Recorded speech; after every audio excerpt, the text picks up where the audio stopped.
안녕하세요. 늘 채널을 즐겁게 듣고 계신 60대 여성이신 것으로 알고 있습니다. 전년 아래의 내용을 잘 이해했습니다.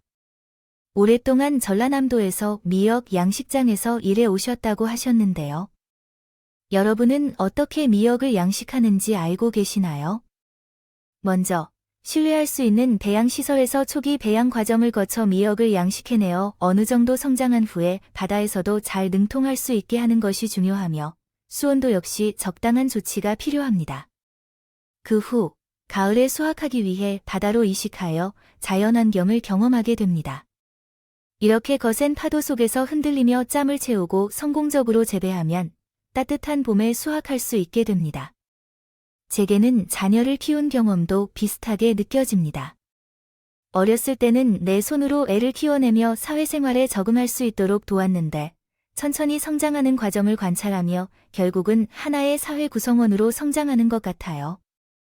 그 경험을 통해 우리는 현실에 대한 태도를 배워가죠. 하지만 한 가지 다른 점은 미역은 그 과정에서 버티지 못하고 도태되는 종자도 있고 미역 포자가 바닷물에 쓸려갈 때도 있어요. 이럴 때 쓸려간 미역 종자를 아깝지 않게 하지 않고 미역이 다 자라지 못했을 때 품에 감싸 안타까워하지도 않습니다. 그저 매번 있는 일의 연속이라면서요. 하지만 자식은 어떤 문제로든 포기를 하지 못해요. 바닷물에 쓸려가면 직접 건져와서 자라게 하는 게 부모 마음인 것 같습니다. 그렇게 애지중지 키운 자식이 햇빛 아래서 잘 자란 미역처럼 내 모든 노고를 치하한다면 반짝반짝 빛나줄 것 같지만 현실은 그렇지 않다고요. 몇십 년 동안을 나를 지켜보며 살아도 내 손길은 당연시 여기며 오히려 더 내놓으라고 빚을 지른 것처럼 군하게 행동하는 자식들도 있기 마련입니다. 나의 첫 번째 남편은 사고로 세상을 떠났고 그 당시 제게 남겨준 것은 첫째 아빠를 닮은 고집센 딸, 무뚝뚝하고 수군 없는 둘째 아들, 그리고 세상을 철없이 보는 막내 아들 셋이었어요. 그 자리를 먼저 떠난 남편을 자식들이 의식하며 살게 하기 싫어서 가만히 있을 수는 없었죠. 어려움에도 불구하고 일단 먹고 사는데 급급해진 상황이었지만 자식들도 홀로 고군분투하는 엄마의 모습을 보면서 견디게 되었어요. 그렇게 엉뚱껴 살아가면서 도와주는 사람이 있었는데 그분이 내가 일하던 양식장의 사장님이었어요. 남편이 혼자 일을 하고 새로운 남매를 돌보는 저를 살펴보면 저는 안쓰러웠는지도 모릅니다. 그럼에도 불구하고 많은 배려와 도움을 주셨어요. 급하게 돈이 필요한 때에는 월급을 도와주셔서 사용하기도 했고 돈의 출처를 찾는 핑계로 애들과 식사하라며 반찬을 선물해주기도 했죠. 처음에는 그냥 일하는 직원을 챙겨주는 것으로 생각했지만 남편은 그때부터 마음이 있는 듯 했어요. 제 딸이나 다른 무엇이나 쉽게 다가온다고 생각해서 제 기분이 나쁠 수도 있을 테니 조심스러웠답니다. 그런 알 수 없는 도움은 약 1년 동안 계속되었고 그래서 남편의 마음을 점차 알게 되었습니다. 처음에는 그런 다가옴이 부담스럽고 어떻게 반응해야 할지 고민도 참 많이 했어요. 됐습니다. 애들 셋이나 데리고 나들이를 나갔는데 새로운 시작을 한다는 게 나에게는 말도 안 되는 소리처럼 느껴졌어요. 무엇보다 애들이 상황을 잘 눈치챘었어요. 친아빠가 떠난 자리에 새로운 사람을 데려온다면 애들이 불편해하고 상처를 받을 수도 있기 때문에 그랬어요. 하지만 남편은 포기하지 않았어요. 저보다는 애들에게 더 도움이 되려고 노력했죠. 어느 날 애들과 함께 나들이를 하자며 차를 몰고 집으로 찾아왔어요. 평소에 바빠서 애들을 데리고 다니기 어려웠는데 이번 나들이는 오랜만이라 아이들이 새로운 아저씨를 만나서 신나해했어요. 얘들아, 오늘 뭐 먹고 싶어? 하면서 대준이가 무엇을 먹고 싶은지 물어보았어요. 저는 상관없어요. 오늘은 짜장면을 먹을 거예요. 약간 갖다 주실게요. 어떻게 짜장면이야? 피자를 먹자. 피자를 먹으러 가요. 누나는 뭐 하고 싶으면 그렇게 하세요. 그럼 점심에는 태정이가 먹고 싶은 피자를 먹고 저녁에는 태영이가 먹고 싶은 짜장면을 먹기로 해요. 오늘 저가 풀코스로 살게요. 남편은 저에게도 잘해주었고 아이들에게도 예의를 갖추었어요. 그 정성은 정말이에요.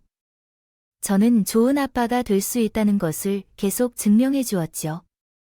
어릴 때 초등학교 운동회 날 저는 몰래 앞을 달리며 뛰었고, 여름방학 때 친구들은 모두 놀러 다니는데 저는 집에 있었어요. 대구기와 다산이를 데리고 다니며 첫째를 챙겨주기도 했었어요.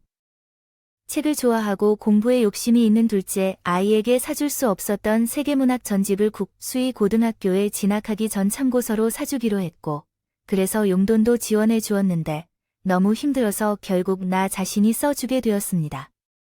이런 남편의 노력을 아이들도 알고 있었고, 나 또한 알게 되었습니다. 마침내 마음의 문을 열었고, 첫째와 둘째는 중학생이 되었고, 셋째는 초등학생이 되었습니다. 이를 위해 남편과 함께 재원을 마련했습니다. 남편은 재혼 전에 이렇게 말했습니다. 혜은아, 우리가 결혼해도 너희 아이들은 우리 아이가 될 거야. 정말 그래도 괜찮겠어? 나는 이해했지만 찬호 씨는 다르게 생각했다. 당신과 결혼하면 이미 내 어린들이 3명이나 있어. 그냥 내가 아이를 낳으면 서운해하거나 소외감을 느낄지도 모르잖아. 난 차별하지 않겠지만 자란 마음이 사소한 것들이 쌓여서 또 언제 어떻게 터질지 모르겠죠. 나는 이번 생은 내 친자식보다 당신을 애들로 받아들여 키우겠어요. 당신과의 결혼 생각은 오래전부터 해온 일이라서 괜히 미안해 안 해도 돼요. 남편은 먼저 우리 사이 자식은 갖지 말자고 이야기해 주었어요. 괜히 애들이 서운해할 수 있는 상황을 만들지 않을 거라고 말하며요. 너무 미안하고 정말 고마웠습니다. 새 아빠라는 속상한 말은 듣고 싶지 않아서 남편은 홀로 고생한 것 같더라고요. 제 결혼 30년 동안 남편은 나에게도 참 잘해주었지만 아이들에게도 잘했습니다. 첫째가 결혼 상대를 데려왔을 때 기뻐하는 만큼 서운해하기도 했으며 결혼자금도 지원해 줬습니다. 첫째 딸의 결혼이라 얼마나 기대에 부풀어 있었는지 저희도 남편도 상대가 조금 가벼워 보이는 것이 마음에 차진 않았지만 남편이 딸의 선택이니까 믿어주자고 하더군요. 딸의 결혼식장에 손자를 들어간다고 해서 결혼식 몇 주 전부터 행진을 연습하는 것도 있었고 자식들 중에서 가장 공부를 잘한 둘째는 학생 시절부터 매번 전교 승리권에 드는 성적을 유지해왔습니다. 이런 둘째가 가고 싶어하는 어떤 대학이든 보내줄 것이라고 호언장담을 했었죠. 그리고 그때 둘째가 고3이 되던 해, 둘째를 불러서 하나의 통장을 내밀었어요. 그녀가 이게 무엇인지 통장을 펼쳐보라고 할 때 아빠가 왜 그것을 저에게 보여줘야 하는지 궁금해하는 것입니다. 아빠는 태준이 중학교 때부터 적금을 넣어놓은 것이며 태준이 대학에 입학할 때를 대비해 입학금과 등록금을 내고 남은 금액은 생활비로 사용할 수 있을 것이라고 말했습니다. 대학 다니면서 알바를 해도 되지만 너무 많은 시간을 공부에 투자하지 않아도 된다고도 말했습니다. 아빠가 모든 것을 준비해 두었으니 너는 걱정하지 말고 마지막 1년 동안 편안하게 할 수 있는 공부를 선택하라고 했습니다. 하지만 그녀는 남편이 둘째 아들이 중학교를 졸업할 때까지 대학 등록금을 위해 따로 적금을 마련해 두었다는 것을 알게 되었습니다. 가장 중요한 데서 떠난 것이 이런 것이라고 깨달았습니다. 돈 걱정 없이 살게 해주고 싶다고 말하는 것이죠. 내성적이고 좀처럼 속을 보여주지 않는 둘째이지만 그날은 목이 매는 목소리로 감사하다고 했더군요. 둘째는 남편의 아낌없는 지원을 받아서 당당히 명문대를 졸업하고 대기업에 입사했고 그곳에서 제 짝을 만나 결혼도 했습니다. 셋째 아들은 미래에 큰 목표가 없어서 제일 걱정했거든요. 남편은 그런 셋째에게 할 일이 없다면 아버지 밑에서 일을 배워보라고 했어요. 막내가 성인이 되고 군대에서 전역해서 일할 일이 없어서 집에 많은 시간을 보냈거든요. 첫째는 결혼 후 남편과 함께 일하고 있고 둘째는 그때 이미 대기업에 취직해서 일하고 있어서 남편은 제가 운영하는 양식가게를 제3자에게 넘기고 싶었습니다. 그러나 아버지는 내 마음을 이해하지 못하셨고 나는 미영이 목을 쓰다져서 돈을 벌지 않을 거라고 말했고 다른 일을 하겠다고 했습니다. 하지만 결국 제3자는 나에겐 기회 없이 남편에게 돈을 벌도록 사업 자금을 받아오고 친구와 함께 가게를 운영하겠다고 했습니다. 남편은 우리 세 자녀를 잘 키워주었다며 자랑스러워했습니다. 이처럼 헌신적으로 행동한 남편에 대해 내가 언제나 감사한 마음으로 살아갔습니다. 삶에는 오는 일도 있고 가는 일도 있을 텐데 이런 남편의 헌신에 나도 제 자녀들에게 보답을 해주었을까요? 만약에 그렇다면 내가 이곳에 사양을 보내지 않았겠죠. 나의 허리가 아프더라도 나의 새끼들을 키우겠지만 남편의 얼굴은 보지 않으려고 합니다. 자식들은 날 속 대가 썩였어요. 둘째는 큰 속 대가 썩인 것은 없습니다. 그냥 너무 무뚝뚝하고 가족에 관심이 없어서 저와 남편을 서운하게 만드는 것뿐이었어요. 대학에 들어가면서 서울로 간 둘째 아들은 취업도 서울에서 하는 소식으로 한번 연락을 드리려면 하루 종일 문자를 보내거나 먼저 부재 좀 몇 번 연락을 남겨놨네요. 문제는 첫째와 셋째였어요. 모두 출가를 했지만 첫째는 결혼하면서 진도로 가고 셋째도 집에서 멀리 떨어진 곳으로 이사를 갔거든요. 하지만 서울에 살고 있는 둘째보다도 첫째와 셋째와 만나기가 제일 어려웠어요. 둘 다 명절에는 바쁘고 피곤하다고 하여 한 번쯤 얼굴을 비춰주지 않는 애들이 그 비싼 얼굴을 보여줄 때는 꼭 그 이유가 있었어요. 돈이 필요할 때 주더라고요. 셋이 다 결혼한 후 한동안은 집에 종종 안 들렸는데 그것도 딱 1년 정도였어요. 그러다가 어느 날 입을 맞춘 것처럼 발걸음을 다시 끊었어요. 어느 날 주말에 맏딸이 사회와 함께 와서 오랜만에 만난 딸을 위해 솜씨를 발휘해 상을 차렸습니다. 딸 내외는 밥을 해 먹게 부르는데 이렇게 말했어요. 엄마, 저 임신했어요. 벌써 3개월이 됐어요. 어머나, 왜 이렇게 지금 말에 집에 오자마자 말을 해야 했어야 했지요. 밥을 다 먹고 말하려고 했었는데 서프라이즈로 얘기해서요. 얘는 별일 다 서프라이즈로 하는군요. 소식 자체가 경산한데 우리 딸 축하한다는 최소한 반도 축하하네요. 이제 나도 아빠가 되겠네. 그래서 말인데 엄마와 아빠, 저 임신했으니까 임신을 축하해 주시고 용돈 좀 주시겠어요? 뭐 용돈이 뭔지요? 요즘에는 다 해줘요. 임신 축하하고 출산할 때까지 이것저것 돈이 들 거라서 친정과 시댁에서 용돈을 주는 거예요. 저도 이제 임신했으니 태도 잘하고 잘 낳으라고 용돈 주세요. 맞아요. 장모님이 저희 집에서도 주기로 했어요. 요즘 별표 이상한 일도 다 한다. 당연히 엄마와 아빠가 필요한 거 있으면 사주고 용돈도 줄 거예요. 그러면 1,000만 원씩 맞춰 주실 수 있나요? 1,000만 원 아니면 무슨 1,000만 원씩 들어갈 때가 있어요. 얼마나 많은가? 너도 이 정도라고 최소한 이 정도라는데 엄마 한 분인데 딸이 임신했는데 그것도 못 해주는 거예요. 아니, 용돈도 적당한 정도가 있지. 엄마가 아이에게 안 주는 게 아니잖아. 요즘엔 다 그렇게 받는다는데 내 주변 친구들은 다 애 낳기 전에 그만큼 받았어. 아이고, 참 토나겠어. 혜정아, 내가 임신해서 엄마가 너무 기쁘긴 한데 1,000만 원도 너무 과해. 나중에 필요하면 유모차나 아기 침대는 이 엄마가 사줄게. 아빠야든 여기나 해, 가보자. 예, 대중이야. 그냥 가려고 해, 정아. 따르는 대로 토라져서 사유와 함께 나가버렸어요. 아니, 아무리 딸의 임신이 경사롭다 해도 축하할 일이라고 하지만 임신을 축하하는 용돈으로 1,000만 원이라는 거액을 달라고 했어? 분명히 터무니없는 금액이라고 남편과 말했지만 딸이 실망한 걸 봐서 마음이 불편했어. 제가 혹시 사돈댁에서도 1,000만 원을 맞춰 주기로 했던 것 같아서 연락을 해봤지만 이게 어째서 그랬을까? 사부인은 임신 축하 용돈을 주기로 하지도 않았고 심지어 제 딸의 임신 사실조차 배치도 못했다는 거야. 저는 놀라서 딸에게 전화를 했어. 여보세요, 혜정아. 왜 전화했어요? 바빠요. 안 그래. 몸 괜찮아? 궁금해요. 유산했어요. 뭐, 유사한 거 아니에요. 너도 임신한 거? 부인하고 통화했는데 너가 임신한 거 모르고 계셨다는데. 용돈도 무슨 말인지 모르시는 건가요? 엄마한테 전화하면 어떻게 돼요? 내가 못 살아. 됐어요. 끊어. 일방적으로 통화가 끝나고 딸의 신경질적인 목소리를 들은 후 나는 한동안 멍하니 있었습니다. 그리고 알게 되었어요. 처음부터 임신을 하지 않았고 단지 거짓말로 남편을 속여 1,000만 원을 뜯기 위한 계획이었던 거예요. 했습니다. 믿으시나요?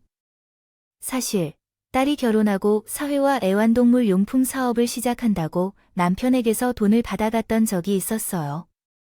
처음에는 도와주었지만 이후로 시도 때도 없이 계속해서 나타나서 사업 초기에 적자라는 이야기를 하고 기회가 오는 듯한 소리를 해서 남편과 저는 이제는 결단하여 알아서 하라고 했습니다.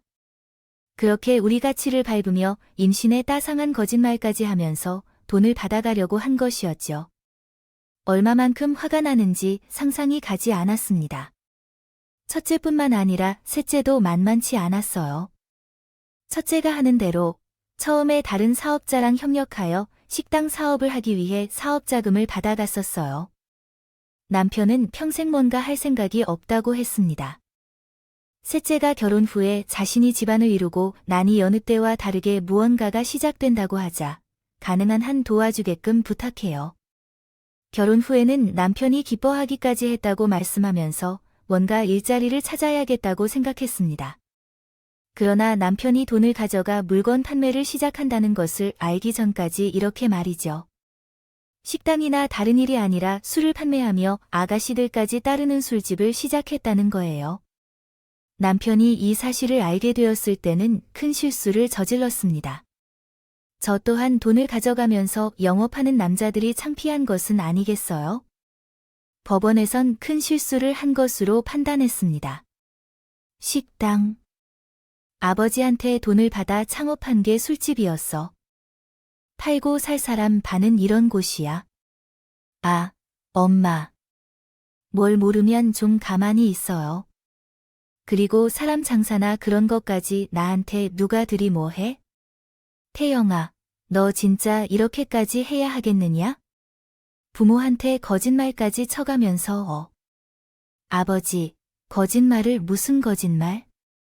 내가 언제 거짓말을 했어요?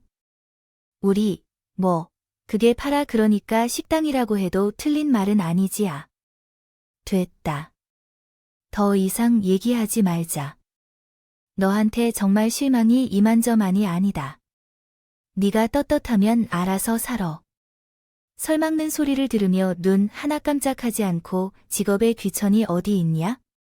돈만 잘 벌면 된다는 개소리를 늘어놨죠. 주점을 열고 아내에게 이혼을 당한 후 남편과 만나면 셋째 사람과 서로 얼굴을 마주했습니다. 물론 아예 얼굴을 안 보지는 않았어요. 돈이 필요하면 온다는 말에도 거절하지 않았기에요. 명절에 집에 올 때 돈 이야기를 할 거면 오지 말라고 했더니 그런 거 아니라고 소개시켜줄 사람이 있다고 하더군요. 그러더니 데려온 건 허벅다리도 가리지 않은 미니스커트를 입은 세제보다 적어도 10살은 더 어려 보이는 아가씨였어요. 엄마, 여기에 제가 말했던 예지 야의 집 인사에 안녕하세요. 어머님, 아니에요. 아, 그래요. 마찰 왔어요. 일단 앉아요. 예의가 없는 사람이 나타나자 저희 부부가 모두 당황했습니다. 그러나 그것을 무례하게 처리하거나 드러내기는 쉽지 않아서 그냥 들어와서 식사를 하고 가라고 했어요. 그런 부모의 마음을 알아주는지 모르는지 앉자마자 세 번째는 폭탄 선언을 했어요. 엄마, 아빠, 난 예지랑 결혼할 거예요. 아, 잠시만, 혼자 다시 결혼? 나, 엄마, 발자달을 만나서 결혼했어요. 이렇게 갑자기 둘이 얼마나 오래 만나고 있지? 아, 우리 얼마나 만났지? 2달 만났니? 사장님, 우리 3달 동안 만났죠. 아, 예지, 우리 가게에서 일하면서 만났어요. 그렇게요. 재우려고 데려온 여자는 전혀 다른 사람이었어요. 그녀는 본인이 일하는 술집에서 왔죠. 어떤 일인가요? 남편은 그 말을 듣자마자 단호하게 자리를 박차고 안방으로 들어갔어요. 그런 남편 뒤를 따라 셋째는 아버지가 반대하더라도 결혼을 할 것이라고 소리쳤지요. 그 셋째가 정말 그 아가씨와 결혼했을까요? 아니에요. 하지만 결국에는 제 5셋째로 뒤집어 쓰였죠. 예전에는 좀 집에 오라고 해도 무시했는데 그 이후로 한 번에 더 이유가 생겼어요. 그때마다 다른 여자를 데려다 주고 있는 것이죠. 매번 다른 여자를 데려다 결혼한다고 했고 그 광경에 질린 제가 스스로 알아서 왜 계속 결혼을 해야 하는지 이해할 수가 없네요. 한 번 화를 내보니 돈을 주어야 결혼을 할 수 있다는 말에 놀랐습니다. 돈도 벌 수 있는 사람이 재혼을 하면서도 늙은 부모님을 생각하지 않는다니 참으로 안타까운 일이에요. 돈을 어디에 맡기는지 스스로 알아서 해라는데 술상인으로서 많은 돈을 번다 해도 자기 미래에 투자하지 않는다면 참 안 될 일이에요. 예전에는 누나가 결혼했을 때 다 해주었다면서 너도 아내가 좋은데 처음 결혼했을 때는 어땠는지 기억나질 않나요? 정말 이해가 안 가네요. 아들이 사랑하는 여자와 결혼하는데 단 하나도 도와주고 싶지 않다는 게 말이 돼요. 아버지와 할머니가 돌아가시면서 남은 재산이 있는데 돈이 없는 것도 아니고 자식에게 투자를 하지 않는다는 게 참으로 이해가 안 돼요. 당장 삼아어디에게 욕을 한마디라도 해주고 싶었어요. 남편은 시어머니가 돌아가시면서 모든 재산을 받았었어요. 위에는 형제가 있었지만 모두 지병으로 교통사고로 사망했기 때문에 남편이 모두 물려받았지요. 물론 시어머니는 97세로 돌아가시기 직전까지 남편을 극진히 모셨습니다. 하지만 그런 재산을 마치 자신이 받은 돈처럼 대하려는데 난 이를 지워버리고 싶어 합니다. 그런데 옆에서 묵묵히 있던 남편이 입을 열었어요. 매번 이 가게에서 아가씨를 고르러 오면서 사랑은 무슨 사랑, 됐다, 됐어. 네가 알아서 해라. 결혼이고 나발이고 알아서 해, 라는 식으로 말했죠. 나와 너희 엄마는 더 이상 내게 주지 않을 거야. 이미 내가 너무 많이 받아서 부족할 테다. 이해하니? 남편은 그대로 셋째를 내쫓게 될 거야. 셋째는 밀려나가면서도 아버지의 진짜 자식이 아니기 때문에 저렇게 말했을 거야. 나는 그런 무례한 말이 내 가슴과 남편의 가슴에 대못을 박는다는 것을 알아. 이때부터 확실히 셋째와 남편 사이는 계속 더 어긋날 거야. 나 역시 첫째와의 관계가 나빠졌을 때부터 시작되었고, 바로 그 일 때문이야. 한동안 밤마다 첫째로부터 전화가 왔어. 잠에서 깨어서 받으면 딸의 울먹이는 목소리가 들려와서 마음이 아프더라고. 엄마, 너무 어려워. 제발 도와줘요. 뭐가 그렇게 힘들어? 일 때문에 미치겠어. 이제야 좀 잘 되나 했는데 매달 적자야. 거리 회사에게 돈도 못 받게 생겼어. 그럼 그냥 접어. 그냥 적고 남는 돈으로 해결해. 그리고 다른 것을 찾아보면 되지. 엄마, 내가 그런 소리 듣자고 이 시간에 전화 걸겠어요? 그럼 뭘 어떻게 해달라고 보낼라고? 너 지금 내가 돈을 주겠다는 말을 드리려고 그러니 며칠을 이렇게 전화를 받아줄 것 같다가 못 참겠어서 해가 떨어지면 바로 휴대폰을 끕니다. 제 것과 남편 것 둘 다 말이죠. 그랬더니 득달 같이 집까지 찾아왔네요. 다른 현관에서부터 크게 발구름에 들어와 거실에서 TV를 보던 저와 남편에게 고래소리를 질렀습니다. 내 전화 왜 무시해요? 내가 어떻게 되면 어떻게 되는 거예요? 내 전화를 전혀 받지 않는 것처럼 무서운 태도를 취했어요. 딸한테 처음에는 조용한 태도로 말하다가 갑자기 목소리를 높여 너 지금 뭐 하는 짓이야? 하며 돈 달라는 전화를 안 받았다고 다짜고짜 부모님 집에 찾아와서 이렇게 고함치고 있어. 엄마나 아버지는 내가 죽어도 이렇게 무시할 거냐? 내가 당장 돈이 없어서 죽겠다는데 그런데 하나도 주지 않겠다고? 너무하지 않아요? 늘 아버지 생일이나 명절에 오라고 해도 안 오던 연락이 필요할 때만 부모님 얼굴 보러 오는 걸 볼 때 너야말로 우리가 죽으면 우리 장례식에 올 거니? 부조금 챙겨와서 봉투 만들어서 가져갈 거야. 아, 말도 안 되는 소리 하지 말고. 정말 급해. 당장 돈이 없으면 남편이랑 하는 산 말아먹을 수도 있다는 얘긴데. 그렇게 쉽게 말아먹을 사업이라면 애초에 시작하지 않았어도 됐겠지. 최 서방한테 한 적자를 구해봐. 뭘 해도 우리는 안 도와줄 거니까. 엄마, 네 엄마 부르지 말고. 아빠도 같은 생각이라고. 팔자에도 없는 사업에서 안 된다고 생각해. 지금이라도 다른 걸 알아봐. 이렇게 부모에게 가서 추태 부릴 거 없이 정말로 죽는다니까 그 돈이 없어서 달 죽는 꼴 보고 싶어요. 딸은 돈을 준다는 약속을 받아내기 전까지는 집에서 안 나갈 것이었어요. 남편이 사위에게 전화해서 데려가라고 해서 겨우 내보냈어요. 평생 저는 미역을 엮으며 가족을 부양했어요. 고생 끝에 튀어나왔더니 남편도 친자식이 아닌 3명의 아이들을 다 제 자식으로 받아들이고 모든 것을 다 해주며 키워냈더니 잠이 과물에 잠겨서 건져 올려보니 보따리를 내놓으라는 거 아닙니까? 작은 방 안을 주었더니 밖으로 내보내 달라는 벽이어서. 정도를 모르는 어린 두 자식 때문에 새카맣게 상처받은 마음을 달래주었던 것은 오직 둘째 아들뿐이었어요. 아니, 둘째가 저와 남편의 마음을 풀어주었던 것이 아닌 며느리가 3명의 자식들의 일을 다 도왔습니다. 밝고 웃음이 많은 며느리는 대기업에서 일하는 둘째와 회사 동료로 만나 결혼했는데 아들이라 해도 무뚝뚝하고 무신경한 둘째와 어떻게 결혼했는지 의문을 제기했습니다. 그도 그럴 만한 이유가 있었는데 정말 첫인상부터요. 느낌이 좋았던 아가씨였어요. 어머니 안녕하세요.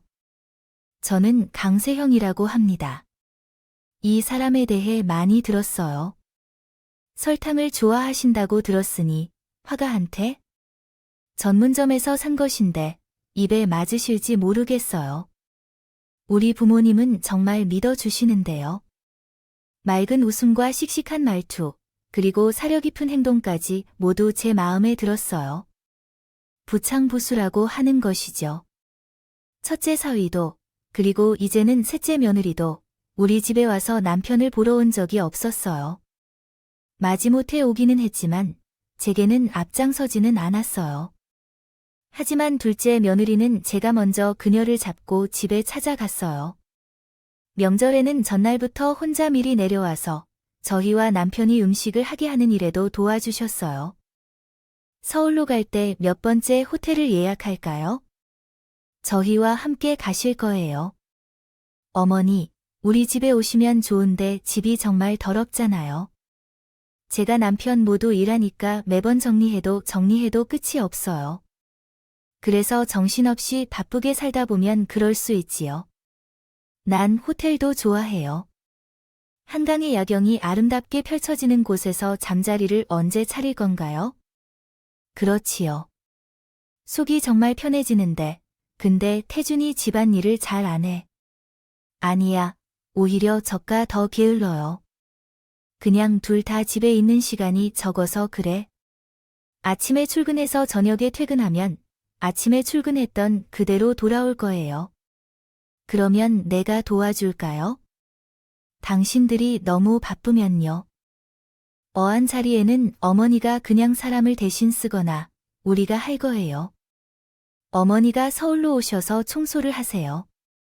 그 얼마나 귀중한 손님이신지, 말도 그 얼마나 예쁘게 하는지 옆에서 한마디도 않고 있는데 아내는 둘째와 전혀 다르게 다양한 것들을 물어보고 대답하는 모습이 정말 아름다웠습니다.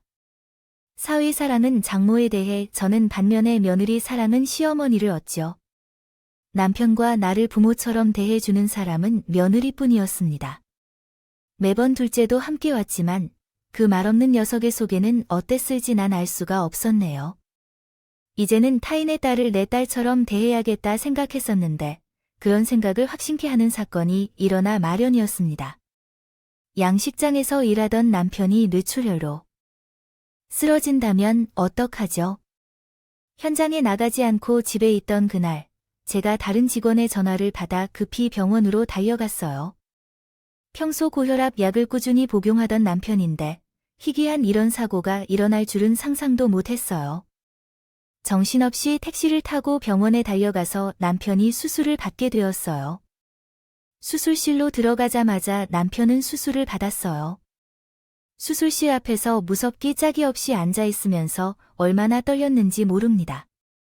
처음으로 수술을 받는 남편인데 이런 일이 발생할 줄은 상상도 못했기에 손이 떨릴 지경이었지만 곁에 누군가가 있다면 좋겠다는 생각에 자식들에게 전화를 걸어 보았어요.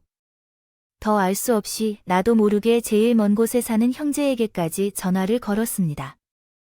둘째 아들에게 전화를 했습니다. 여보세요. 혜준아? 엄마, 목소리가 왜 그래요? 무슨 일 있어요? 어떡하니? 네 아버지가 지금 수술 중이야. 땡땡, 병원인데, 네, 아버지가 수술 중이라고요. 왜요? 무슨 일인데요? 일하다가 쓰러지셔서 뇌출혈이라고 하는데, 정말 어떡하니? 너, 지금 여기 올 수 있니? 아, 일단, 지금 수술 중이라는 거죠. 저희는 일단 지금은 회사니까 퇴근하고 갈게요. 지금 당장은 못 오는 거야. 어차피 지금 수술 중이라면서요. 제가 가도 할 수 있는 게 없는데, 로 일하는 중에 가요? 퇴근하면 시간 보고 갈게요. 테니까 일단 그렇게 아세요. 끝낼게요. 두 번째 목소리는 이렇게 될 수 있나라고 생각했지만 이 정도는 예상 밖이었어요. 철저히 그에게 전화를 했더니 퇴근 후에 온다고 하더라. 둘째는 천사 수준이었어요. 이어서 계속 읽으세요. 태정아, 엄마, 지금 병원이야. 아버지 수술 들어갔어. 뇌출혈이 있다고 해. 뇌출혈이야. 아, 참나. 너, 그와 줄 수 있니? 와서 엄마라. 내가 거길 왜 가? 나 당장 죽는다고 해도 눈 하나 깜짝 안 하고 돈 안 준 사람이 떨어졌다고. 내가 병원까지 찾아가야 돼요. 혜정이야, 너 지금 그게 할 소리야. 그때도 남보난 빌려줬다고. 아버지가 생사를 오고 가는 것도 모르는 척해야 돼. 아버지는 어떤 분인가 하면 어떤 아버지가 자기 딸이 죽는다고 하는데 돈조차 안 내주고 있다고요. 아니에요. 어차피 나의 진짜 아버지는 아닌데 너는 어떻게 아버지가 너에게 지금까지 어떻게 대해왔는지 알고 있어? 어떻게 대해왔다고? 필요할 때 도와주지도 않았는데. 그만해. 유난 부리지 마. 딸이 죽는다 해도 얼굴 한 번 못 돌린 분들이 세 번째는 달랐네요. 셋째는 아버지가 뇌출혈로 쓰러지고 말하는데 그 이야기를 듣는 즉시 한마디 꺼낸 것은 이것이었어요. 엄마, 아버지는 보험 가입했어요. 생명보험 같은 거 받으면 나한테는 모른 척하지 말아요. 우리 아버지니까 나도 권리가 있어요. 알았죠? 성악 코리안 영화에 나오는 걸까요? 아니면 성선설이 맞는 걸까요? 전자라면 제 배 안에서 이런 급수만도 못한 자식들이 나온 걸 대고 후자면 착하게 태어난 아들 제가 교육을 잘못 시켜서 이렇게 큰 건 어차피 둘 다 제 딸 씻는다면서요. 당장 병원으로 오겠다는 자식 하나 없었습니다.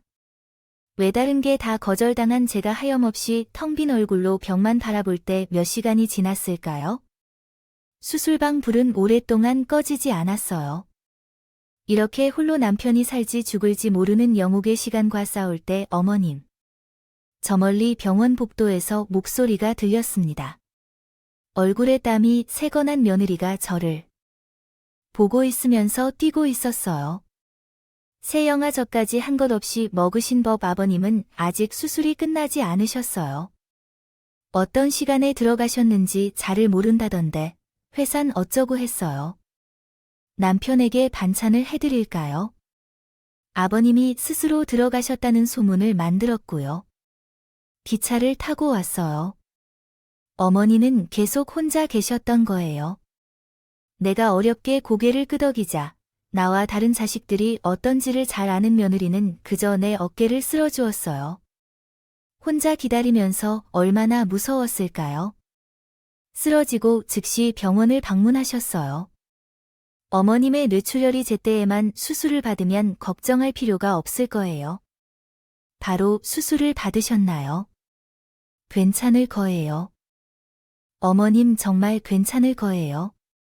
며느리는 제 손을 꼭 잡으며 강하게 말했지만 본인도 무서운지 손을 잘게 떨더군요. 저도 그렇게 무서운데 저를 다독이는 며느리를 보면서 고개를 끄덕였어요. 여기서 제가 약해지면 안 되니까요.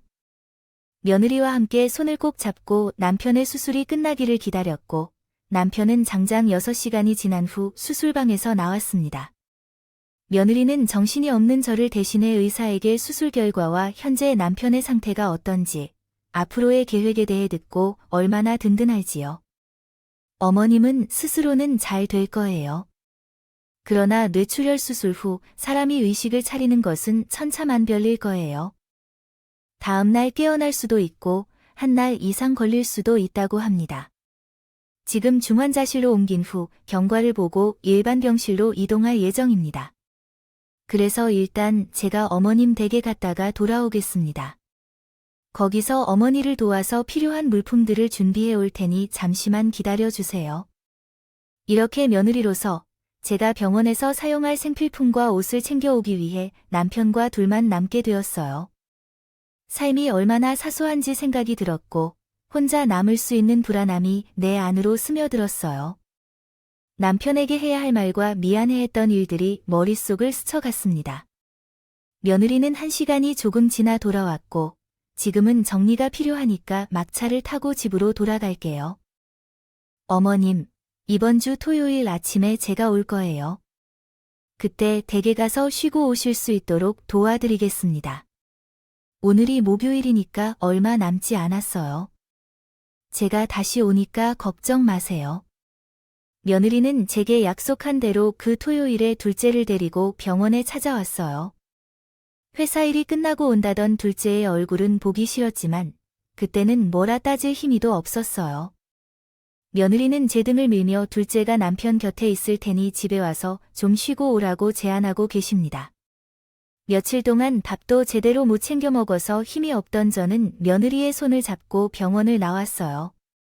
아무리 병원에서 나왔다 해도 머릿속은 온통 남편 생각뿐이었어요. 그래도 집에 돌아가서 한숨 자고 샤워도 하고 밥도 먹으니까 조금은 힘이 나는 것 같습니다. 병원으로 되돌아간 때에는 이미 저녁이었고 저와 며느리가 다시 중환자실로 간 둘째는 그저 묵묵히 제 아버지를 보고 있었어요. 남편 가까이에 있는 며느리는 남편의 손을 주무르며 말했습니다. 어머님, 매출 환자는 이렇게 손이나 발이나 주물러줘서 자극을 주는 게 좋대요. 지금은 반사적인 반응만 있지만 이게 쌓여서 도움이 된다고 하더라고요. 의식을 차렸을 때 몸이 움직이기도 수월하고요. 몸을 움직이는 것도 좋고요. 둘째 내외는 주말이면 병원에 꼬박꼬박 갔어요. 봤습니다. 며느리가 혼자 오시는 경우가 더 많았지만 간병인을 고용하여 일주일에 몇 번씩 보내주시며 그 덕분에 제가 편하게 집에서 쉴 수 있었어요. 며느리는 제가 가장 어려운 때에 큰 지원이 되었습니다. 제가 밤낮 없이 남편을 병원에서 돌봤고 남편의 손과 발을 마사지하여 피로를 풀어주기도 했어요. 수술 후 14일이 지나가도록 때로는 미세한 반응이 있었지만 완전한 의식은 회복되지 않았어요. 그러던 중에 아버지가 뇌출혈로 돌아가셨다는 소식을 알고 있는 첫째와 셋째 자녀는 한 번도 병원을 찾아오지 않았습니다. 뭐 기대도 하지 않았어요. 그날 부록 두 사람에게서 남편은 이미 죽은 사람이나 다름없었으니까요. 저는 다른 걱정이나 생각은 전부 뒤로 하고 남편을 회복에만 집중했어요. 남편에게 계속 말을 걸고 손도 계속 잡아주면서 말이죠. 그렇게 수술하고 한 달이 되기 전 드디어 남편이 눈을 뜨고 제 눈을 확실하게 바라보더군요. 그리고 제게 말을 걸었습니다. 이어 255 마치 몇 년을 듣지 못했던 목소리 같았어요. 저는 기뻐할 틈도 없이 의사를 불렀고 의사는 남편 상태를 이리저리 확인했습니다. 일단 말을 할 수 있을 정도로 의식을 회복했으니 내일 CT 촬영을 하자고 했죠.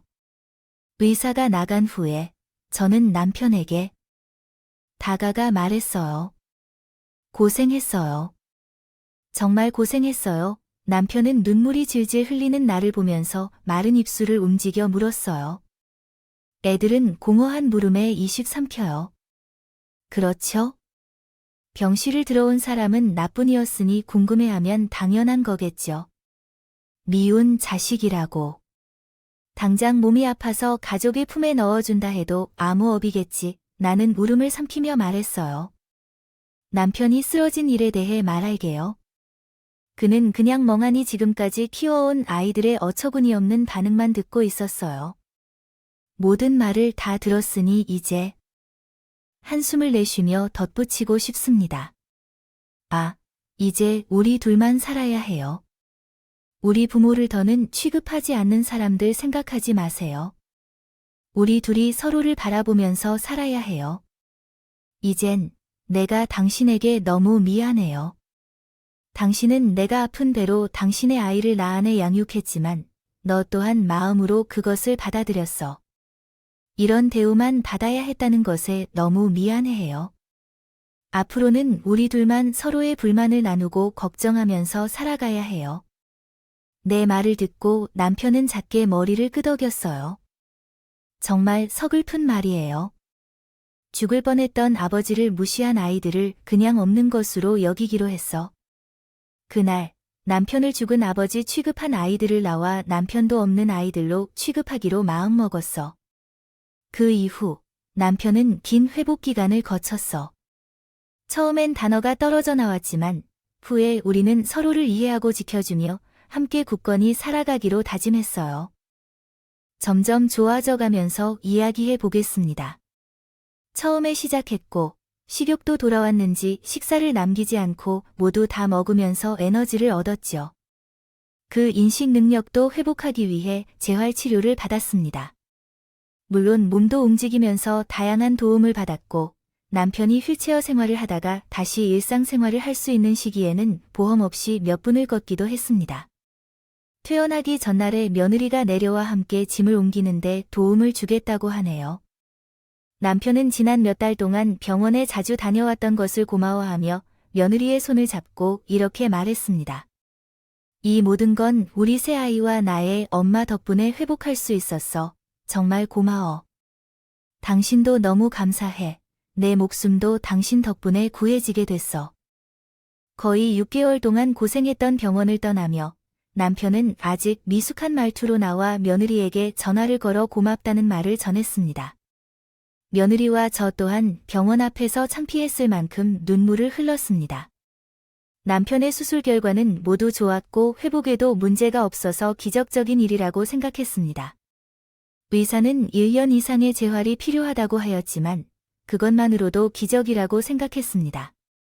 이제는 상황이 점점 나아질 것이라고 믿었습니다. 그러나 어떻게 된 일인지 첫째와 셋째 자식이 남편이 의식을 회복한 것을 알리러 찾아와서 깜짝 놀랐습니다. 이미 죽었다고 생각했던 아버지가 살아있어서 다시 돈을 받기 위해 붙어야겠다고 생각했는지 그들이 집으로 찾아오기 시작했습니다. 아버지, 어떠세요? 몸은 괜찮으신가요? 태정인이는 어떻게 왔나요? 태어난 건 어떻게 알았죠? 내가 뭐 들 때 왔는지도 알고 있나요? 아버지, 퇴원 축하도 하고 얼굴도 봤어요. 또 드릴 말씀도 있고, 무슨 말인가요? 너희 아버지 몸 상태가 완전히 다 나은 거 아닌가요? 아니에요. 이상한 소리 하지 말고 아버지 몸 상태를 악화시키지 말아야 해요. 엄마, 왜 그런 말을 해요? 아버지 마음이 상처 입은 것 좀 보듬어 주지 말아요. 뭐, 너희가 왔어요. 그렇게 돼버렸어요. 일단 아버지 얼굴 좀 보시고 안방에 계시죠. 첫째는 남편이 누워서 쉬고 있는 안방으로 성큼성큼 가셨어요. 다가갔습니다. 아버지, 우리 아버지 살 빠진 거 좀 봐. 속상하게 어디 안 좋은 것은 없어요. 쑤시진 않고 빨리 도묻는군. 아, 나 수술한 지 가반여도 넘었어요. 나도 먹고 살기 너무 바빴어요. 그동안 이혼도 했고 사업도 아버지 말씀 듣고 바로 접었어요. 잘했죠. 아버지 말 잘 듣는 자식 나쁜이라니까 왜 왔어? 이유나 말해. 나 말하기 힘드니까. 아, 그렇게 말씀하시니까 말할게요. 나 이혼 전에 그 사람, 전 남편이 내 이름으로 대출을 좀 받았어요. 좀 많이요. 근데 이게 아무리 고급인 나 혼자 갚아야 한다고 하자. 나는 그 인간이 잠수 타서 어디 있는지도 모르고 저를 진짜 마지막에 도와주시면 정말 앞으로 다시는 도와달라고 안 할 거예요. 태정아, 너 진짜 남편 옆에 바짝 붙어서 염치도 모르고 내뱉는 딸을 보면서 전 더 이상 참을 수 없었어요. 저는 때 가부 소리를 지르며 딸을 남편에서 떨어뜨렸어요. 어머, 엄마 이렇게 밀치며 어떤 엄마라고 부르지도 마. 나 이제 너가 지 뻔뻔하고 염치 없는 요람달로 생각해. 이 아버지, 아니 내 남편도 마찬가지야. 그래, 네 말대로 친아빠도 아니 사람한테 바라기 뭘 바라니? 엄마, 나 정말 이번에 첫째 아이를 달래죠. 더 이상은 무서운 행동 하지 마요. 아이들에게 품질 기회를 했어요. 그것을 너무 쉽게 포기했죠. 아이들도 최선을 다했어요. 더는 참을 수 없어요. 엄마 좀 들어줘. 이젠 모르게 얼마나 궁금해해요. 경찰 부르기 전에 바로 나가주세요. 아이를 엄격하게 처벌하니까 그 후 몇 날 뒤 셋째 아이가 사건을 일으켰어요. 뭐가 어디서 잘못되었는지 눈물을 흘리면서 현관문을 두드렸어요. 더군요. 아버지 좋았어요. 그렇게 쳐들어오더니 남편 앞에 무릎을 꿇고 말했다. 아버지, 병원 찾아가서 정말 죄송해요. 제가 그 가게 일 때문에 너무 바빴어요. 같이 일하던 그 자식이 괜한 벌로 일을 크게 해서 고소한다 뭐다. 아, 말이 정말 많았어요. 고소. 너 무슨 짓을 한 거야? 엄마, 그렇게 쳐다보지 마요. 나 나쁜 짓도 안 했어. 아, 오해. 아무튼 이제 저 왔으니까 걱정 마세요. 아버지, 몸 때문에 걱정 많으셨죠. 몸이 이러시니 양식장에 보기도 못하실 거 아니에요. 아, 속내가 눈에 빤히 보였습니다. 이제도 됐고 남편의 양식장 가지세요. 넌 보이지 않았지만 투명하게 보인대요. 아버지, 우리 이제 정말 깨어났어요. 아버지 말씀대로 주인이나 할 수 없죠. 아버지의 말을 듣고 제대로 깨어나세요. 이제 마음 편히 하세요. 예전에 하신 대로 아버지 양식장에서 일할게요. 지금 아버지 자리도 비었으니까 제가 얼마나 해낼지요? 그니까 제 형을 아서라고 부르지 마세요. 양식장 안 내줄 거예요. 어디서 팔던지 제게는 결코 내어주지 않을 거예요. 나는 무슨 나라 말이니? 엄마, 아버지 말씀 좀 들어주세요. 나도 네 엄마랑 같은 마음이에요. 너에게 맡기지 않고 직원으로 난 살 거예요. 너 좋아하는 물 장사 실컷 하면서 돈 벌겠어. 아버지, 나 돌아갈 시간이 없어서 그래요. 장부에 선정되었다고 동업자라고 하는 자식이 죽이듯이 달려들기 시작했는데 아직 합의금도 마련하지 못한 상황입니다. 그래서 말이에요. 그렇지. 지금 합의금과 양식장을 모두 받으러 온 것은 아니니까 너는 당장 나가야 해. 당신 누나가 나한테 어떻게 쫓겨나는지 모르겠어요. 엄마, 아들이 지금 고소당하고 거리에서 낳은 줄도 있을 수 있는데 왜 이렇게 나오시게 되었죠?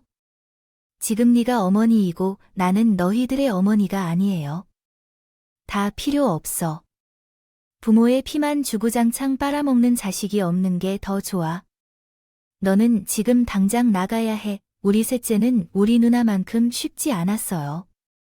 결코 나가지 않을 테니 그걸로 알아봐줘.